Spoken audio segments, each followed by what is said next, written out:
I'm going to be talking about 5 functional ways to improve your Ruby, or some pro tips for a healthy Ruby lifestyle.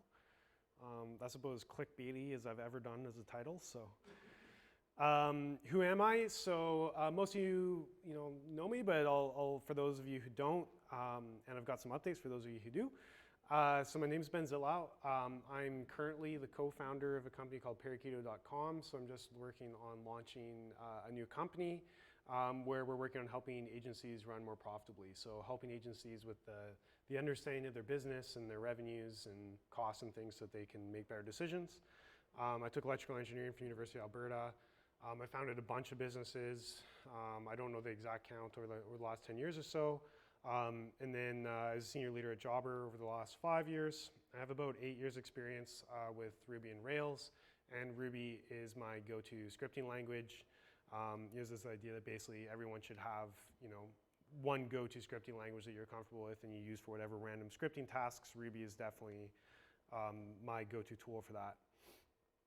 So there's some contact information. You can check out our company at Parakeeto.com. Find me on Twitter at Ben Zittlau. Pretty much all my online presences are just Ben Zittlau. I'm very uncreative with online names. So you can probably find me in various places just by searching for that. So 5 things we're going to cover today because I had to make it match the title. So first I'm going to go through some functional programming concepts. I'm going to talk about first-class functions. So first-class functions is a feature in Ruby, and I'll explain a bit more about what that means. Talk about fluent interfaces and method chaining, how to tap that in Ruby, which if you don't know what I'm talking about, it's probably not quite as exciting as it sounds, but it's still pretty exciting. And if there's time, I don't even know what time I'm supposed to be aiming for, to be honest. So there probably will be. We'll do a bonus pro tip that is not in Ruby. Okay. So first of all, I'm going to go through some just like functional programming concepts. Ruby is not a functional programming language, but it doesn't mean that you can't apply some of these ideas and use it in a way in which you might use functional programming languages to get some of the benefits. So one of the key ideas in functional programming is that functions shouldn't have side effects. So here I have an example method I created called add. You give it 2 numbers and it gives you back the sum of those 2 numbers. Pretty clear what it's doing, right? Unless you look at the source code and you see that it has this little side effect of letting the NSA know that this person was adding these 2 numbers together. This is kind of contrived, but the idea is that like methods should only be doing one thing. It should be very clear what they're doing. They shouldn't be having effects on other state or things outside of what you're asking them to do. I put a bang on there. Does anyone know what a bang in Ruby means? It impacts the object that it's on, essentially. Close, but not actually. What it actually means is that it's dangerous. Yeah. So basically, if you see a bang on something, it might be doing something that you don't know it did. So that's kind of my hint here with an add bang. But it's not always a mutation. There are other bang methods that don't have to do with mutating the object. It literally is just kind of an indication that, beware, here be dragons. So, in this case, I put a bang on it to warn that there might be side effects. That still doesn't make it okay. So another concept is pure functions, so the purity of your methods. Purity basically just means that every time you call that function, with a certain set of arguments, you are going to get the exact same output. And a similar and related idea is the fact that it shouldn't depend on state or things outside of the arguments that you are passing to the function. So here I have another add method, which is less dangerous. This one doesn't have a bang. And again, it takes an A and a B and it returns the sum, but we see it's got this weird global state thing where it's not only adding A and B together, it's keeping this like aggregated sum and actually returning that aggregated sum. So you call it once with 1 and 2 and you're going to get what you'd probably expect, which is 3, but because it's doing this other thing, you call it with the exact same arguments again and you get a different value. So again, both these ideas with like side effects and purity aren't required in Ruby. Of course, you can write Ruby that's still going to compile and not have problems if you do that. But it's just good things to think about when you're writing methods. Again, these are somewhat contrived examples, but these things slip in all kinds of ways, and you justify them but it's creating danger for yourself and it's creating danger for other developers who likely expect it if they call add with the same arguments that they're going to get the same value, or again that side effects aren't happening. So here's kind of more what Andy was referring to. So another functional programming concept is immutability. So basically, once you assign a value to a variable, you shouldn't be changing that variable after it's been assigned. So in Ruby by default, lots of the methods will work that way. So again, if you call, like some of the examples here I have, slice, filter, map, if you call them with the non-bang form, the form without the exclamation mark, they're not going to modify your array. They're just going to create a new array that has the result of whatever you were doing to it. So if you call map, it's not going to modify the original array, it's going to return you a new array. So in this case, like you're multiplying by 3, you're going to get a new array with those values. If you call it with these bangs, it is actually modifying that variable each time. So immutability is a little bit of a less clear thing about why it's bad. In functional languages and in some other languages, if you're using some like immutability libraries or you're doing things like working in React in the JavaScript world, using immutability actually gives performance advantages because it's much easier to tell if a variable changed because you just look and say, is it assigned to a new object or is it still assigned to the same object? And you can tell immediately without having to inspect anything inside it if that object is the same as it was before. If it's mutable, so you think you've got an object, you've got an array, if you remove an item from an array, that array has changed, but it's still the same array. So if you're just doing an identity check of like, is this still the same array? It's going to say it is, even though it's changed in its internals. So the only way you can tell is by actually looking at each individual thing in it and making sure that everything matches. In languages or frameworks that aren't built to take advantage of that, often that advantage is less clear. For me, a lot of the time, this is about just the readability of the code. When I see a variable in someone's method, I want to know that I can look at what's assigned to and then jump 15 lines later and still know what that variable is. But if you're changing that variable like progressively through that method, it's a lot harder to like keep track of exactly what has actually happened. So that's the main reason that I recommend thinking about immutability. If you are going to do something like this, and we'll talk about another option later, but do something like assign it to a new variable. So you have your array, and then you have your sliced array, and your filtered array, and your mapped array. Naming is hard, but like try and like come up with different names instead of just being lazy and mutating it and shimming it back into that same array. Anyone want to guess what the output of this is? I'm only asking because I forgot to put it in a comment. I think I have this. Hold on.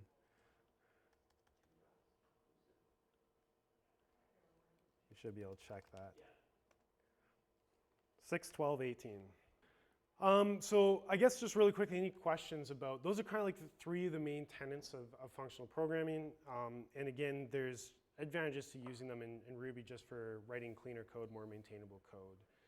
I think they're largely pretty intuitive. And again, immutability is probably the one that's the most kind of little bit more abstract. So next thing I was going to talk about is first-class functions. So Ruby has support for first-class functions. First-class anything just basically means that you can treat it like any other variable. So in Ruby, we can take functions and we can assign them to variables. We can pass them around. We can pass them into other functions. So just that idea that like you can work with it like any other variable, like an integer or a string or anything else you can assign to a variable. So in Ruby, there's kind of 3 different ideas. There's a block, a proc, and a lambda. So I've got some examples here. So here I've got a proc that just puts Beetlejuice. I've got a lambda that puts no place like home. And then in here, I'm passing in a proc, and I'm going 3 times, and I'm passing a block to that that will call whatever has been passed in 3 times. You see that I'm calling this proc, but here I'm passing in a lambda. That's still technically true. Lambdas are actually procs. They're just a certain type of proc. That's basically all I'm going to say about this. Like basically all you need to know is that like there's blocks, procs, and lambdas. which are all basically kind of like these anonymous functions that we can pass around in our code. We use them quite a bit in Ruby. There's more to talk about there, but it's not too important for what we're talking about today. If you're curious about that, you can ask me about that more later. Unsurprisingly, this is going to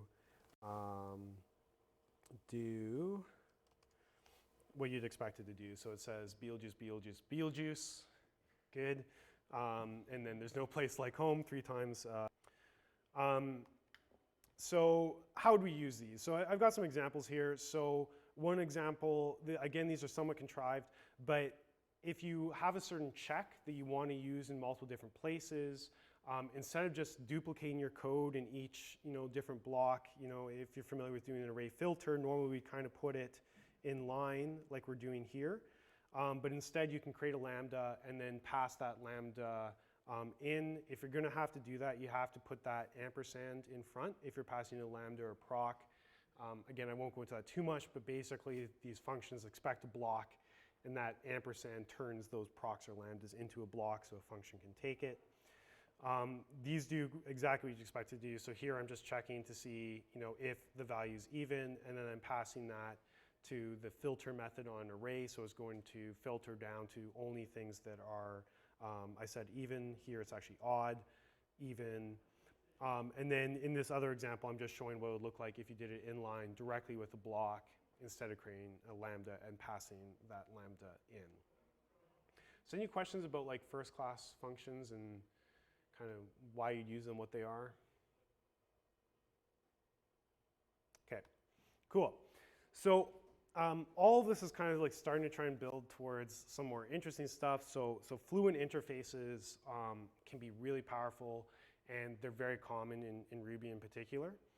What a fluent interface is if we look at the bottom here, what I'm able to do with this little class that I've created is I go total.new, so I get a new instance of total. I'm going to able to go like .add3, .sub7, .add13. So I'm able to just like chain these together. And really the magic that makes fluent interfaces work most of the time is actually pretty basic. Just basically all your methods need to return self. So as you can see here, when I call add, I'm incrementing this value by adding whatever I passed in, and then I return self. When I call sub, I do the opposite, and then I return self. And it's just really nice because instead of having to like do separate lines each time, you can like write these like fairly readable lines of code or multi-line constructs. So like if you're making a calculator, you can make a fluent calculator interface that lets you do these things instead of having to do separate statements for each line. So this is again a bit more of a contrived example, but in Ruby there's a really good example with the enumerable modules. So if you've used things like filters and selects and map in Ruby, you've used enumerable. So enumerable is used by both arrays and hashes to give you a lot of these features. You can also add enumerable to your own class. So if you look at the enumerable module, there's just certain functions that basically you have to write into your class, and then you can just add enumerable and get support for a lot of these methods right out of the box. And one of the really nice things about enumerable is this chaining of functions. So in this example, I'm taking an array, and earlier I was talking about, again, immutability. So one way I could write this would be to like, do the take 8. So I'd go array equals array.take8, and then I'd go array equals array.select, array equals array.map, and I'm mutating that variable all the time. Well, that's not good. So then the other option would be, well, I assign each one of those to an intermediate variable. So I have array, and then I have like taken array, and then selected array, and mapped array. You're kind of with all these like contrived, variable names, just so that you're not overwriting your original variable. But that's maybe a little bit better than mutating your original variable, but still not great. And it gets really hard trying to come up with creative names. Your variable names start getting 30 characters long when you're trying to like chain all the steps that you've performed on it. So being able to chain methods like this is really nice because we don't need to assign these intermediate states. We're able to take our input and then apply all these changes to it in a very declarative style, and then get the output of that, because we don't really care about those intermediate states a lot of the time. We don't need them. So again, this is getting closer to what you'd see in functional programming languages, where instead of just actually stating each one of the manipulations and how to do iterating through each thing in a for loop, You're more just saying, you know, I want to filter this, and here's the criteria I want to filter by, and letting your language, letting your tools, you know, deal with the questions of how to actually do that for you. So in this example, I'll just call it what each of these is doing. So take is basically just taking a subset. So it's taking the first 8 out of that array. So if you don't want the long tail. Select is actually just an alias for filter. So this is just the same thing as filter that I was using earlier. Again, I'm just filtering for only even numbers. I'm doing a map. So map will take each value, provide some, you know, manipulation on it, and then give you back an array of those. So in this case, I'm taking each value and I'm getting the square of those values. So 2468 goes to 416, 3684. And then reduce. So reduce is a bit more complex, but basically what it's doing, you can ignore the 50 for now, is it takes an argument in, you do something with that and one given entry of your array, and then whatever gets returned gets passed into the next iteration. So for doing something like finding the max, this will go through and just find, you know, the max value, because each time is comparing two numbers, finding the max, passing the max of those two numbers to the next comparison, and so on.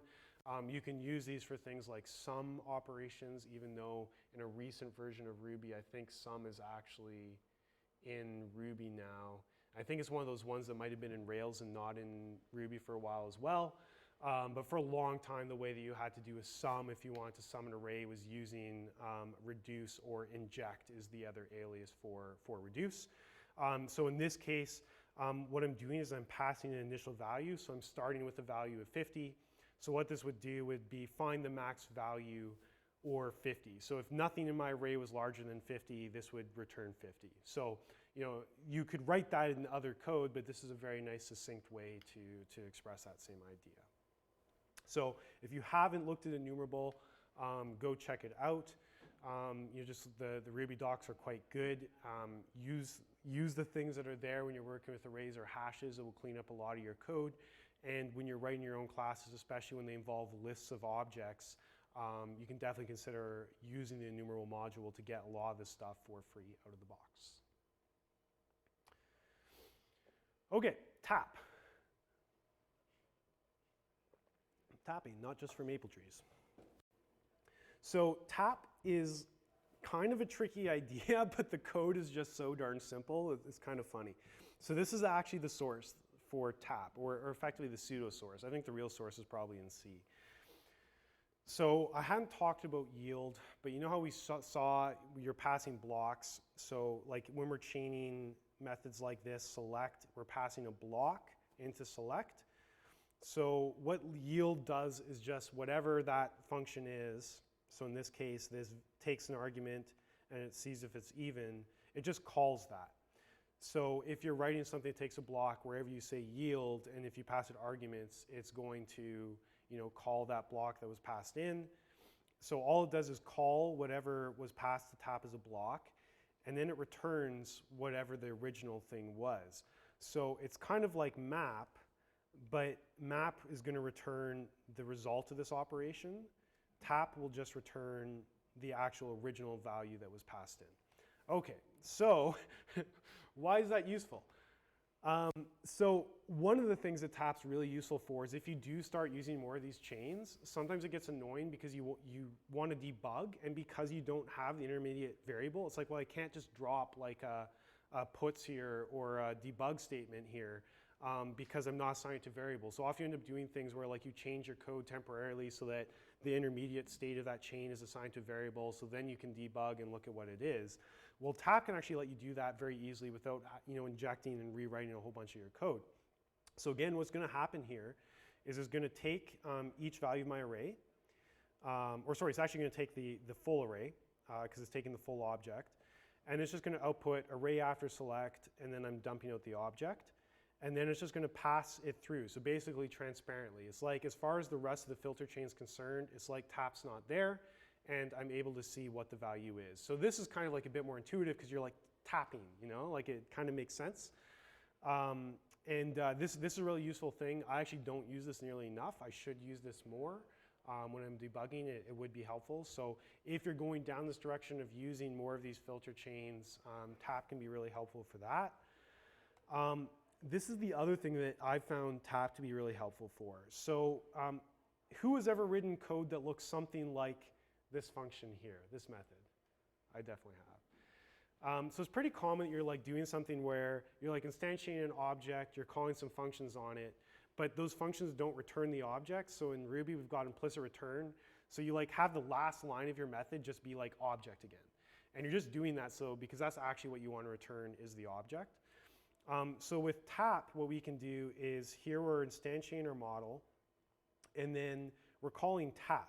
So again, tap, when it's done doing what it's doing, is just going to return the thing that it was called on.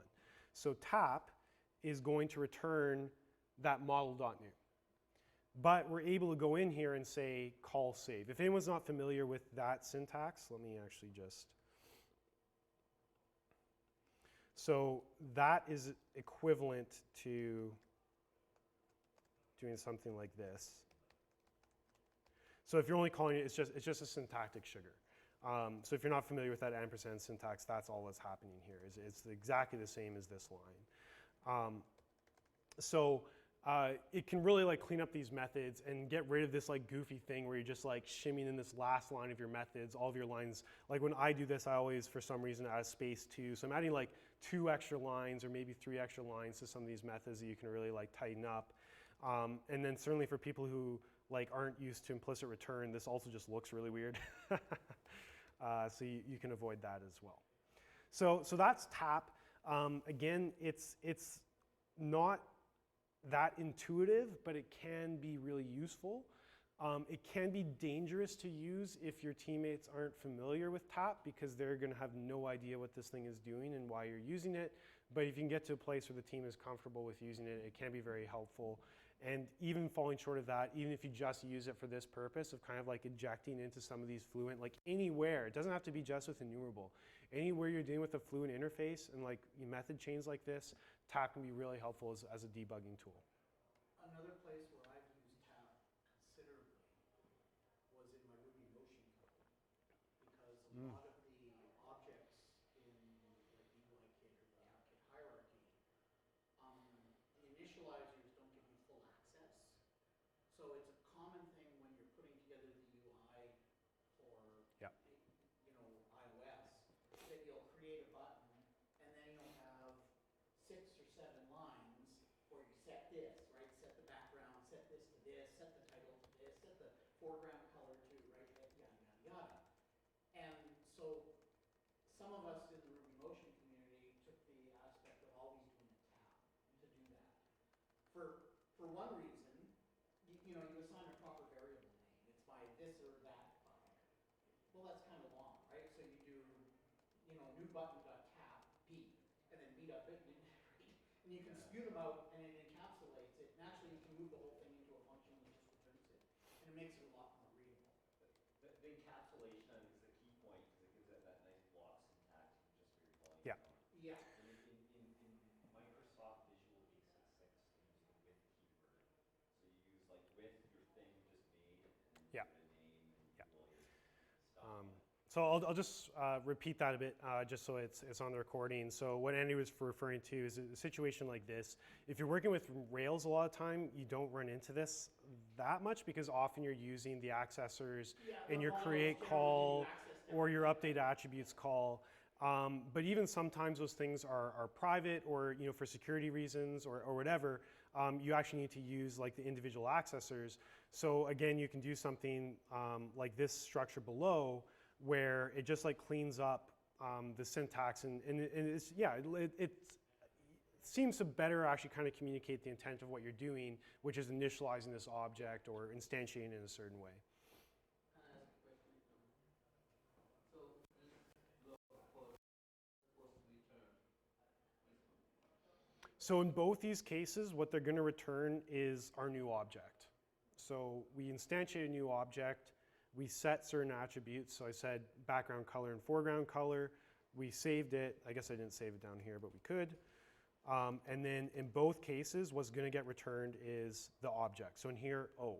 So whatever is passed in here, that is what's going to get returned.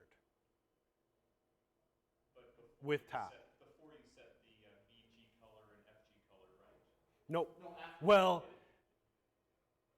so It's it's the same object. It is the same So object. the key thing is that no, it's the same there is no such thing as the pre-change because this is not immutable. We are mutating an object. So the object is returned. Do the things on it in the block, and then you return Yeah. model.new, but block Yeah. sorted environment. So if we mutate the object in the block, it's going to return the mutated form. You know, of course, if we're doing something like, you know, this situation where we're not mutating the object, then it will be what was passed in. But yeah, if the object is mutated, you're going to get the mutated form because it's been mutated. To which one? To this? So the object is just a color object, or what's the object? It can be anything. It can be anything. So I'm just using colors as example of attributes based on the example that Andy was talking about in Ruby Motion. But it could be an active record object in Rails. It could be a data transfer object. It could be, you know, an API response. It could be anything. And that's because tap is defined on object. So anything in Ruby that is an object, which is basically everything, has tap. You can call tap on anything. When they introduced tap, they were strongly considering calling it then. Oh God. You could chain multiple thens. Yeah. I think I remember that actually. I think I remember that. Yeah. But that was before promises were really a thing, or at least as much of a thing. So good thing they didn't. Again, just for the recording, just the comment was that when they originally thinking about adding tap, they were considering calling it then, which of course would have been a big name conflict with promises that use then to imply something different. Yeah, it's actually a pretty recent feature. Yeah. Okay. So last of my pro tips is going to talk about JavaScript. I know. But I'm talking to you. I'm talking to you, Rubyists coming to JavaScript. One of the hardest things for me moving into JavaScript is actually the loss of the enumerable library. Tons of times when I'm programming, I'm doing things with lists. I'm filtering them. I'm mapping them. I'm iterating through them. I'm grouping them. I'm summing them. Whatever I'm doing with them, I'm doing things with lists all the time. And it was really, really annoying where I'd Google how to do one of those, you know, how to filter an array in JavaScript or something, find the Stack Overflow, and it was like 4 or 5 lines of code with a for loop. So if you are in a similar boat where you are a Rubyist who's being, you know, grudgingly or maybe less grudgingly forced to do more JavaScript work, which I think is probably the case for most of us these days, there's a really good option. So there's a library called Lodash. So where credit where credit's due, Lodash is basically an iteration on another library called Underscore. Its big claim to fame was just that it was more I think a smaller payload than Underscore was. But Lodash is largely the winner now. It's adopted very aggressively. I just noticed I have inconsistent semicolons here. Ignore that. But Lodash has a lot of these functions that you'd expect, you know, coming from enumerable in JavaScript. And it is a very light library. It's even set up so you can include just specifically the ones you want, so you can use it in a very lean way, and it can really like clean up some of your JavaScript code. So I just have some examples. This is, you know, pretty similar to some of the ones I was doing with Ruby. So I have an array of numbers. I go in and I filter it. There's no dot even in JavaScript, so I actually have to do like the mod 2 = 0 check. Sorry? Oh, it might. So anyways, this is just checking to see if it's an even number, and then I'm mapping it. So I'm taking all those numbers and squaring them, and then I'm summing them. So this can help a lot already, just having access to these functions that you've gotten used to. But as you can see, this should be .map.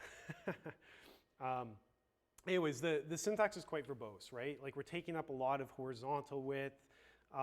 You have to like pass in, your array is an argument each time, so that's just like, again, kind of extra syntactic overhead. We're having to assign each one to kind of an intermediate variable. Because this is not a Fluent interface, each one of these is going to just return an array. And again, these methods aren't defined on an array. So it's not like I can like take what's returned by filter and call .sum because that's not there. Or maybe in ES6 or ES7 it might be now, but I can't call dot whatever. So this was already a big improvement. And then just recently I learned about filter chains and implicit chains in Lodash. So in Lodash, what you can do is just like pass whatever you want to work with, whatever variable you want to work with as an argument to Lodash constructor. And then what you get is this ability to actually just chain the methods just like you would in Ruby. So again, I'm not having to pass in, each one. I'm not having to assign the intermediate variables. So this basically looks like very similar to what you'd see in modern Ruby. This one I'm kind of cheating a bit because I'm using .sum at the end. If you want to actually get the array out, I believe you have to call .value at the end of your chain, which will like extract it from that Lodash object and give you back just your native JavaScript array. But this can be like really, really nice, even in like your React or Vue or Angular code. This can really clean up the readability of your code quite a bit. So I definitely recommend checking it out if you're missing some of those features when you start working with arrays and things like that in JavaScript. Any questions about Lodash's stuff? It's a great library. Questions? Yeah, Matt. Are you really going to talk about Fluent Interfaces and JavaScript without even talking jQuery? Okay, the best Fluent interface of them all that like standardize, JavaScript and everything. Put your hands up if you want me to talk about jQuery. You've always been a crowd pleaser. Maybe he just doesn't want to get pitchforked. Can I throw in a comment then? That it is really cool, like the enumerables in Ruby and everything. You run that whole big chain and you apply these different kind of functional operators to manipulate your data and kind of like do it. But if you throw a nil in there, everything blows up, of course. But then you throw a .compact in there, Oh, there you go, for sure. and then you're good again. In jQuery, it's cool because you can do this big, long chain of things, and quite often you're like manipulating a lot of stuff. So you're going to find like your UL and add like a class to it. Yeah. And you're going to find all the LIs underneath of it and like toggle a class there or whatever. So the cool thing with jQuery is that if you run into a nil on its Fluent chain, you don't find those children LI. Yeah.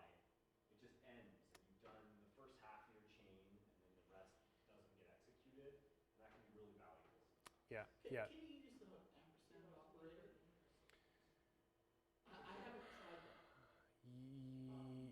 So it would depend on, okay, so again, I'll repeat kind of the comment and then I'll talk to that a bit. So the comment was talking about how jQuery uses Fluent interfaces. It uses Fluent interfaces very aggressively, which is true. You do have to do a little bit of manual work to make sure you know when you're working with like jQuery DOM objects versus native DOM objects, and so you gotta get that stuff straight. But if you're working with jQuery objects, the Fluent interfaces work very well, and there's a lot of power to it. And in addition, they're able to gracefully / silently handle conditions where maybe you have a filter chain that's like built up on expecting to have certain objects, but if certain parts of that don't pan out and you end up with nothing, it automatically short circuits the rest of the filter chain gracefully instead of like blowing up in dramatic ways. So then the question was, can you accomplish the same thing with the safe navigation operator? And again, it depends. So like if you're dealing with enumerable and you're dealing with arrays, very rarely will you ever actually get a nil returned, but you might get an array that contains a nil. So if you have an array that contains a nil and you go to do something like a map on it, that's going to blow up because nil times nil, well, the multiplication operator is not defined on nil in Ruby, so it's going to complain. Now you can throw, that's where I was talking about a compact. So there's a method on enumerable called compact, or it might actually be on array, I'm not sure, but it just removes any nil values. So you can throw compacts in there and get around that. And of course, you can try and manually handle as a developer in terms of how you set up your chain. but there's no like bailout mechanism. There is the safe navigation operator, which is the ampersand when you're doing filter chains. And basically what that does is if the value is nil, it just short circuits the rest of the filter chain and returns nil.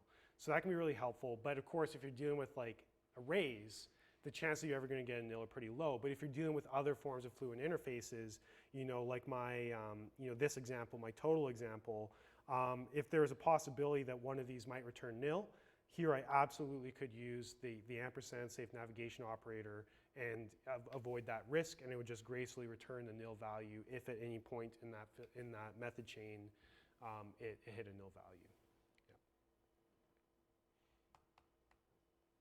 Yeah. I'm not sure if I understood the proc lambda and those type stuff. So let me just give you an example, and if you can fit those functions in the example. Let's say I have a class, closing class. So the class is closed, right? Closing, right? Okay. And then in the closed class, I have a color array. That would be red, yellow, green, blue, cyan, whatever. And so for shirt, let's say I have all the colors. For jeans, I have only blue and black, and so on. So how do you fit those filtering and lambda and those kind of? Sure. So we'll see how my live coding here goes.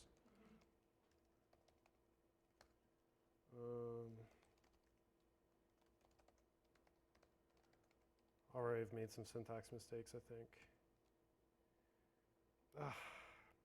I'm trying.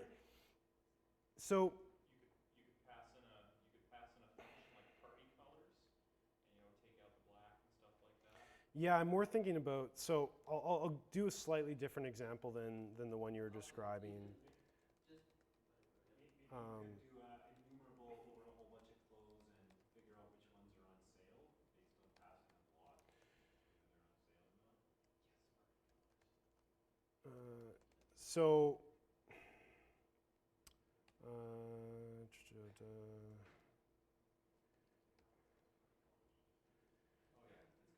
I'm fighting against this is a little bit contrived, but Colors or anything with 4 letters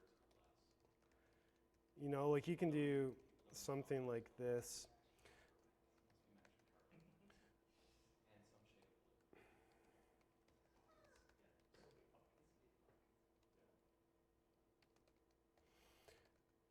So my syntax here probably isn't 100% right, but you could do something like this, and in here I'm using, a block to filter down to a subset of colors. Really more what you're describing there is kind of more around inheritance and how you would create a subclass, and is there like a more declarative way to specify a set of allowed colors by filtering down the colors on the parent class. And I'd have to spend more time thinking about the best way to set that up in Ruby, whether that's going to be class inheritance or modules or the best way to structure that. And that'd be less having to do with like procs and blocks and lambdas. Like the key idea with procs and blocks and lambdas is just that they're anonymous functions. So this is an anonymous function that just puts out a string Beetlejuice. This is an anonymous function that puts out the string there's no place like home. This is an anonymous function that just calls whatever proc is passed in.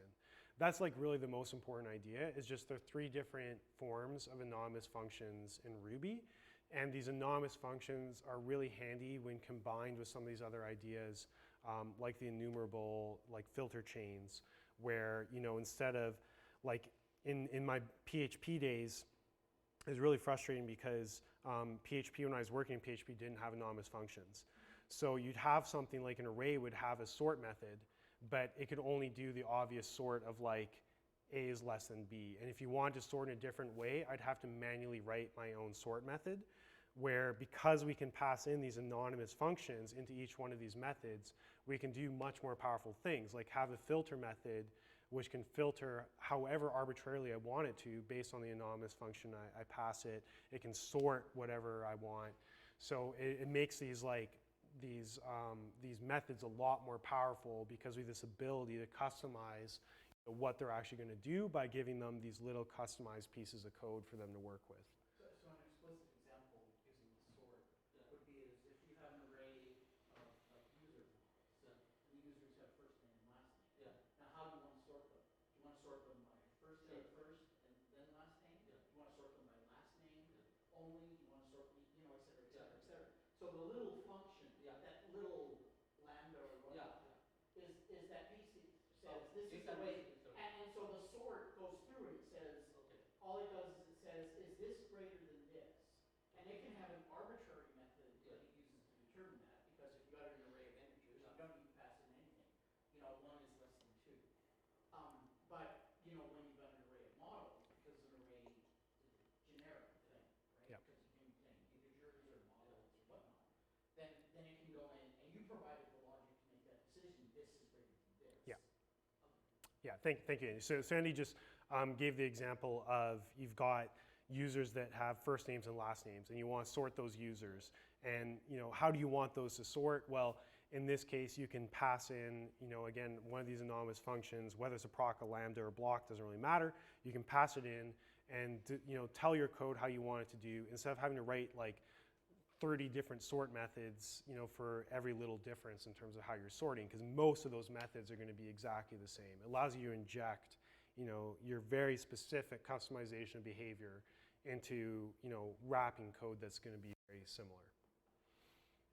Knowing the difference between procs, lambdas, and blocks, most of the time you don't have to worry about it.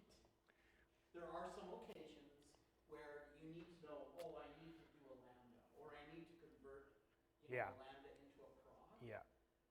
But, so for instance, what he's shown with, the difference between passing a block and then using a lambda where you had to put the ampersand in front of it.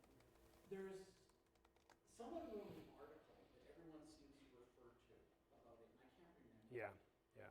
And there's nuances about it. Yeah. But most of the time you can get Yeah. away without knowing nuances. One of So the- it's true, and then you have to One of the most important things is around return. So again, I won't go into all the things, but this is a cautionary tale that's worth calling out. So return behaves very differently. So in theory, this looks like this should basically do the same thing that I had it do before. But when I run this, okay, this still didn't do what I expected it to do. What do I have wrong here? Huh. I don't know what I have wrong here. Anyways, the point that I was trying to show, why is that not? Okay, anyways, I'll debug that afterwards. A return inside a proc actually moves up to the next level. So like if you have a proc inside a function like this and you call return, it's going to return from the method it's being used in instead of just from within your proc. Lambdas don't do that. And it's a really easy mistake to make and can be really hard to figure out what's going on. So I'll just mention that. Like in Ruby, so often we're using implicit return. So you're not even putting in return statements, and then it's not an issue. So like as long as you're doing implicit return inside your lambdas or procs, you don't have to worry about that. If you start doing explicit returns inside these things, like you've got a conditional, you're trying to do this, like if nil, return Beetlejuice, else, return, I don't know, Tom Cruise. If you're doing something like this inside a proc, it's not going to do what you expect it to do. Yeah. There's probably a lot of ladies that would love that to be the case, but and some guys. Yeah.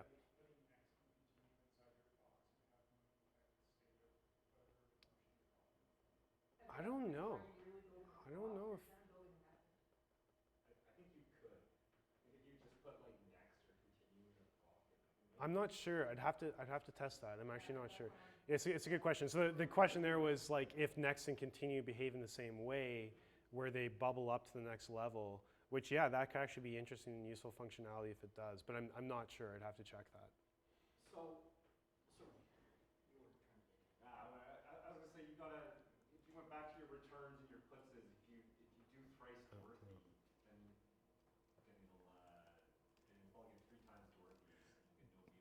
Well, that's what I thought, but I didn't, right? When I ran this, I got nothing. Oh, So lambda is not, but it shouldn't have been returning from the program. It should only been returning from the method. But you had returned inside the proc on Beetlejuice as well. So that was the original Yeah. code, and that just didn't do anything. Yeah, If you flip around the do thrices, yeah. do thrice Dorothy, But why? do thrice Beetlejuice, because lambda is in a proc. then you're now you're doing three puts, but before you were just calling return, essentially. But return from the method, right? Return from the method, do thrice, yeah. Yeah, but then shouldn't it still run the next do thrice? Not if it's returning from the entire method. But the method is being called twice independently.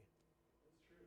I feel So when Like you you're did right the in terms of the puts, outcome, but I don't actually understand why. The interesting thing is when you did the puts, it put the puts on a separate line, right? It put blank lines. Oh, because it was returning nil. Yeah.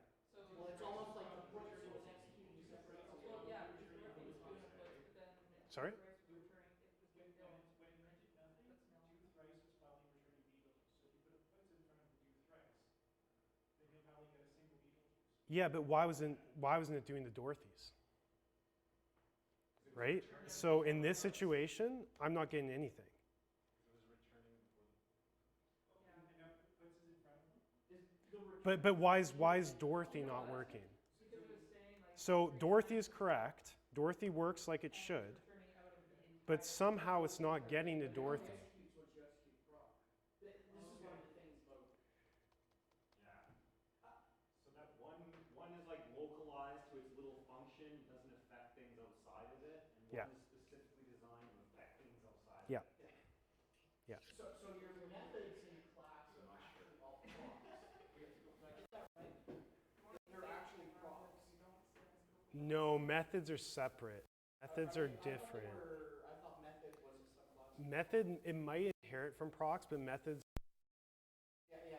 Yeah. But it's sort of. 'Cause, like, you can proc get- new, so. And that's one of the, when you start doing meta programming with defining things on the fly, depending on what, that depends whether you're using a proc or a lambda. And the lambda also has an alternate syntax with the tilde greater than. And there's differences in the arguments. One you can pass, you have to pass the exact arguments, and the other you can just kind of like pass whatever. That's you right. want. It doesn't go up. Yeah, the lambda checks the number of arguments. Yeah. So here you can see, so this, in terms of the classes, so again, a proc is a proc, and a lambda, so all I'm doing here is inspecting the three. Yeah. So a lambda is actually still a proc, it's just a type of proc, and then we can see the method is its own type of object called method. And we could even do ancestors probably. Let's see. I thought it was ancestors. Anyone know? Do I have to do class? Method, object, kernel. Yeah, so no, it doesn't. It doesn't inherit from proc. It inherits directly from object. It's because it's got to be an object. In order for it to be an object, it's got to be a class. But like, what do you think about It's a new question. Yeah. So, what is the main benefit to functional programming over object-oriented programming? Who let you in here? So the question was, what's the main benefit of functional programming over object-oriented programming? And I guess the answer would be a career in academia over a career in industry. So, functional is more.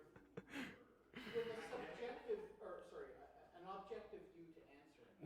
So some of it is that there are rules that you follow in functional programming which lead to a certain style of result, which is, theoretically easier to read and more understandable and less prone to side effects. Yes. Okay, Whereas, so it's more for whereas in programming.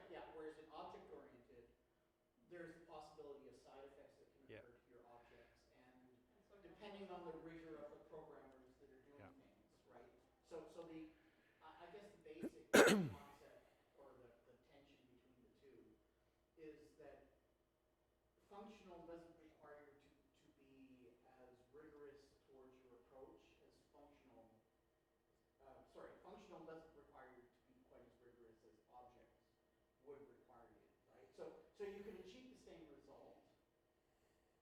It's just that you have to make Yeah, So I would there's say things we should not inherently check. there's a lot of different aspects to it, and it's kind of difficult to answer that question without, like, you could easily do an entire talk on that question. But like there are some things like functional programming with immutability and pure functions lends itself very well to concurrent and parallelized execution. So as we're moving into like more distributed servers, serverless and lambdas, or parallel computing, functional programming lends itself to that paradigm a lot better than object-oriented programming does. And then a lot of it is around kind of like the more developer experience. So functional programming is closer to the pure mathematics of what your software is doing. So if you can purely, in a mathematical sense, understand exactly what your code needs to do, you can represent that as functional programming easier than as object-oriented programming. And it's easier to like basically write code that's close to being guaranteed that's going to mathematically do what you expect it to do. But if you don't have a clear mathematical model in your head and you're trying to go from like more business domain concept of how a workflow should work and walk it back into functional programming, that can be very challenging. Can you go back on proc like 3 times curly bracket puts Yeah. This one? yeah, that Yeah. one. So what kind of error message would you get if you remove puts out? Like here? Yeah, just remove puts out. Yeah, so I wouldn't get, Then bring the under and after int. Can you, if you put like puts and the method, what would you get? where am I putting it? After int. After int? End. Oh, after end. So after, yeah, put like puts and then do underscore. Do this? Yeah, what error message would you get? I don't. You probably aren't going to get an error message. We can see what you get in terms of. So, let's do non-broken things. We can see what you're actually going to get because I'm actually not sure if what times returns. It's probably just the integer. Yeah, I think it returns the number of times you called it. So we're probably just going to get 3. But let's see. You gotta put it below. Oh. Okay. Yeah. Yeah. So this just returns. So this is a Fluent interface. Yeah. So like if I want it, I can go 3 plus 4, or I can go 3 times that plus 4. Because it is part of a Fluent interface on number in Ruby, but obviously that's kind of a weird syntax. I certainly wouldn't recommend that. I can't think of ever using the return value of times before. The main reason I could see you doing that is if you wanted to do like 2 things 3 times. So you could do something like this. And do something like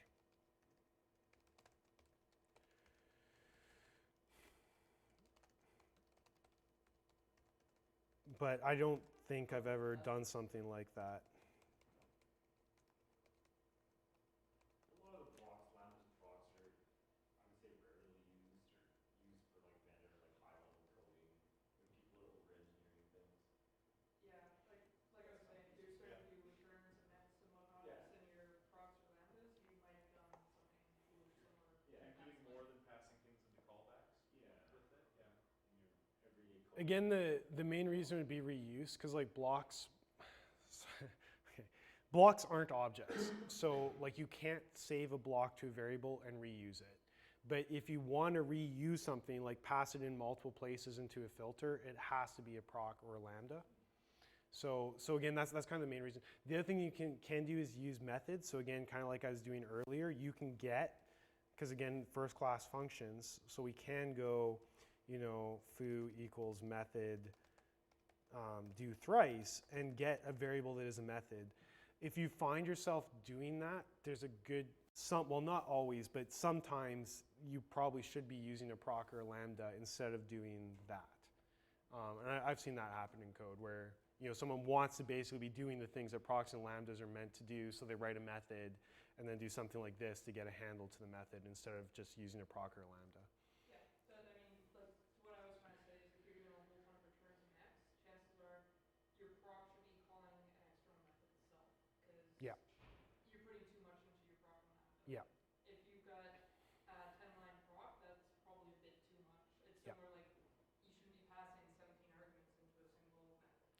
So there's a whole other thing around that too, where procs are closures. So you know, if you've got, so again, like foo, in here I actually have access to foo. And now I can pass Beetlejuice around and it maintains that closure. Now, in Ruby, we don't use closures nearly as much as you use closures in JavaScript, but it is actually a useful feature that you could take advantage of as well. Again, not something I've been seeing used that aggressively in Ruby. Cool. So when you have the return in the proc, that was returning from the function that called the proc, which was this outer block. But then why was it running the next method call? Because it was returning from the function called main. If you wrap it all in, if you wrap But why was it returning from main? Just line 6 or line 5, that's a return inside the main function. If you wrap this whole thing in another, I don't. if you wrap the whole thing in another function like get foo and then call foo from outside, then you'll see. Oh, yeah. Okay. So actually, what I was just saying. So because it's a closure, it's actually, this return is actually because of the closure in the context of main, not in the context of do thrice, where it's actually being called. So it's returning from main instead of from do thrice. Yeah. Lambda also see like Beetlejuice? Sorry? I think the Lambda also, doesn't it have a closure for Beetlejuice? Closure. Like inside Dorothy, I'm pretty sure you can print Beetlejuice in a little way. Well, I could do something like this, right? I could go Beetlejuice dot call, right? Yeah. Yeah, yeah. So the Lambda is also a closure. The lambda is also closure, yes. Both procs and lambda. Both. Yeah. But I think there is a binding difference, that you're right, Andrew. Yeah. I think that Yeah. Beetlejuice is bound to the main method. That's so right. it's returning Yeah. under the Versus if it was defined in here, it would return from the closure in which it was defined. Yeah, yeah, yeah. That actually makes sense. Kind of. Yeah. And again, this is why I wasn't going to talk about this stuff, because it can get pretty confusing, and in most of your usage of all the other things I was talking about, you probably never really need to remember the difference, and if you do, just Google it, and Google will tell you. All right.